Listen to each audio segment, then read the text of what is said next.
What's going on, traders? This is Stephen Place with Precision Volume Alerts, and welcome to the market primer for Oct 31st, 2022. Happy Halloween, everyone. It's very spooky out there. We've got Fed stuff coming around the corner. They're going to hike to 5% by March. Everyone's wondering whether or not it's priced in, whether or not we're going to see a pivot.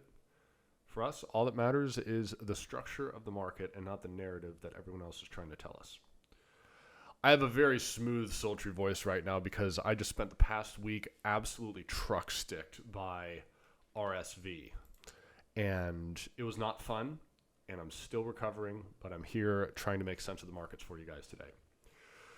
Let's zoom in really quick to the S&P, and we'll go to a 30-minute chart so we can get some more granularity. And the week started right here. So we saw a nice push higher. The levels that we called out last week are highlighted in blue. And you know what? They worked out pretty well. I'm going to go ahead and clear this one off from 2 weeks ago.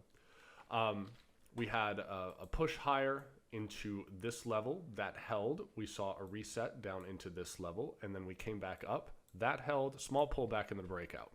We did see this level just blown absolutely through, and I've talked about this 381, 386 zone for a while now. It's just a very violent zone. There's not a lot of liquidity, which is why I don't have a lot of lines drawn there. To the upside, I didn't have this one marked, but it's very valid. That's also the swing AVWAP from, that goes all the way back to the June lows as well. So that's a good level to keep an eye on. And as we rally into some of these next levels, there's just a lot of inventory coming online right now. Okay, look at this high volume node, and I know it's kind of hard to see, but there's probably going to be some selling pressure as we come into that. Okay, and then if we get another push, we have another HVN coinciding with another swing AVWAP right here that also could start coming into play. Okay, when you couple that with the fact that we've got the Fed hiking 75 basis points, it's a reasonable place to start expecting some selling to show up. Okay, now that's not saying, oh, it's the end of the world and we're going to completely roll over and fall out of bed. It's just the fact that we could be due for some pause, at least into that uncertainty. Okay, so let's go ahead and draw out our levels really quick. I'm going to try and just pull up some rectangles again. So to the downside, I think the first level is pretty clear, which is right here. That's going to be the 381 to 380 level. That was a successful retest off those lows right here. I think that's still a very valid level. If we break below that, then you probably want to see a flush, a little bit more of a push down. If you want to be bullish on this market, you don't want to see these week's lows taken out though. Okay, so we're going to keep this. That's a very important spot. We're going to maintain this level right here, and we're going to maintain this level, and we'll just expand it. There we go. So those two levels right here and here are the ones to watch out for. If we take out Monday's lows, or at least Monday's open, then we'll probably see a swift move down to about 372, 370. Okay, so that would be, in my opinion, I'm not going to say that would be the low for the week, but that would be a very strong move, a strong full retracement off of those levels. To the upside, we've got levels coming in right about now, 390 to 391. Higher than that, let me just go ahead and zoom out so I can take a look at this. So I'm just keying off of this range. We had this trading range right here. So I'm just going to go ahead and draw, let's see, the start of this volume shelf right here at 396, 397. And then I'll just go ahead and take the other end of it, just in case we churn through all that inventory. And we'll just say about 401 to about 400 would be the next level. Okay, so that's, I'm not expecting a huge kind of trend action, but those levels make sense, and those levels make sense to consider fades, or at least putting on some hedges, especially if we get them before the Fed hits. Let's hop over to the NASDAQ 100. And you can see the big one, the big swing AVWAP we've got coming into play off of the August highs are going to start collecting just a little bit higher than here. Okay. So we'll go to a 30-minute to see what we've got. Again, all these levels were drawn last week. I haven't touched these. Where's Monday? And the NASDAQ was very weak because we had Amazon got truck sticked. Facebook got truck sticked on earnings. Apple did okay. Microsoft, I think Microsoft did okay. But that's one of the reasons that we did see continued weakness right here. All right, so this level that we have at 272, 273, we're just going to continue to expand that because that is a level that has continued to work. So on the Monday, let's see. We had a Monday push, a retest, and then we saw a strong move into this area right here, a failed auction into that. So I wouldn't be surprised if we wanted to make a higher high, this next level right here, 286 to 288, would be a very reasonable place to start looking. Conversely, you know, if we have a small gap up on Monday right into this level, you may want to consider it for a fade to see if, you know, if you are bearishly inclined, you want to see that push and then, you know, some kind of a rollover. That would be an okay spot to put on some risk with a very tight stop. From there, you know, if you look at this on this prior support and then this failed auction right here, it lines up nicely with that LVN. So we're going to mark that. That's going to be about 291 to 292. Got a lot of inventory coming into play above that. And then we're just going to say if we clear through all that inventory, then we'd be looking for about 298, 296 to 298. And just because, you know, let's just say the Fed does something crazy and we get a big old rip in tech, then we want to start keying off of 303.5 to 304.75, which is going to be prior resistance right here, a gap down right there, some swing anchored VWAPs and an LVN as well. So that's the upside. So just to reiterate, 285, 287, this zone, if that gets taken out, 291 third, and then 297.5 up to let's just say 297.5 right there. To the downside, the clear as day level, about 272.5 to 273.88 right here. And then we'll just throw another one down here if the market really wanted to throw everyone for a loop. But we saw buying pressure anytime we pushed into that. Got a nice little volume shelf, prior support. So that, what is that? Let me see if I can get this right. 265.81 to 266.89 would be the next level. So what if you wanted to play for a fade? All right, maybe a small gap up right here. We bounce into this level, and then maybe we roll over. We find buyers right here, but the buyers fail. Into this level would be a very nice long opportunity.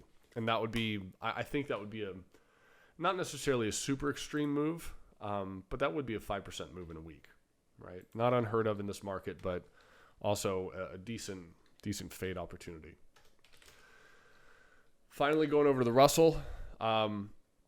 The Russell did clear above the August VWAP, so I'm just going to go ahead and take that off. I'm still taking a very close eye on the all-time high swing anchor VWAP, which has had price interactions here and here. I know that's far way off, but it's just one of the ones that I continue to watch.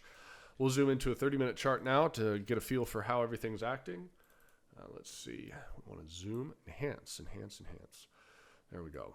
Okay, so this internal level around 179.88 doesn't appear to have worked except on an intraday basis. There just was a lot of decent interactions with it, even though there was some probes back to the upper end of this zone that we talked about right here. So I think all of that still looks pretty good, and we're just going to extend this out. I'm actually going to round up right here and do that, and then I'm going to split this out because this is a very wide zone anyway, so I'm just going to say that for... I want to expand this one just a little bit more. There was a reason I had it thick because we have interactions right here. So I would bias that a little bit more to the upside. And this one, we're just going to expand just a touch more. I know I'm being very subjective and sloppy right now, but that's sickness for you. Okay. To the downside, 180 to 183rd. That's a very weak level. The stronger level is going to be 178.75 right here. You saw price interactions here and here. Underneath that, we've got 177.72 and sort of a tapering off, at least on an intraday. Let's just zoom this out so we can see what other inventory we've got. Okay, yeah, so that makes sense. And if we lose this level, we'll probably see a swift move back down to about 175, 175.81. To the upside, first level is basically right where the Russell 2000 closed, and then we're going to add this zone right here, which is 186 to 186.85, And then we've got this secondary area right here at 189 to about 189.75. Let's talk about the VIX really quick. There's some really goofy, and we've talked about this all year, where the VIX and the volatility markets have not traded in what we would consider a traditional fashion. A lot of that has to do with all sorts of reasons. But if you have a lot less equity exposure in this market, there's not an incentive for people to go buy a bunch of VIX calls or a bunch of S&P puts. The skew on the market is incredibly, I want to make sure I say this right. Out of the money puts are not being bid up as aggressively as what we're normally used to seeing. And that could be a combination of lower equity exposure on an institutional level, as well as people selling puts saying, I don't want to buy the market right here, but I would love to buy it on just one more push lower. We are seeing a rollover in the VIX right now. I think that's probably a little bit overdone. I know that there was some equity earnings risk baked into that with respect to Apple and Amazon and the mega cap tech stocks. But we do have the Fed coming up, and that could be a bit of an issue. So, I don't really have a good feel for the VIX right now, but I will tell you if this continues to roll over, it will continue to buffer demand. And it will continue to increase demand in the market just the way how option flows are working. I'm going to take a quick look at the VIVIX. And I really don't care about these as much as the MOVE Index. But the VIVIX is making new 6-month lows. That's, in my opinion, a pretty bullish signal. Saying, hey, you know what? A lot of the risks that we've been seeing in the market are starting to get completely pushed through.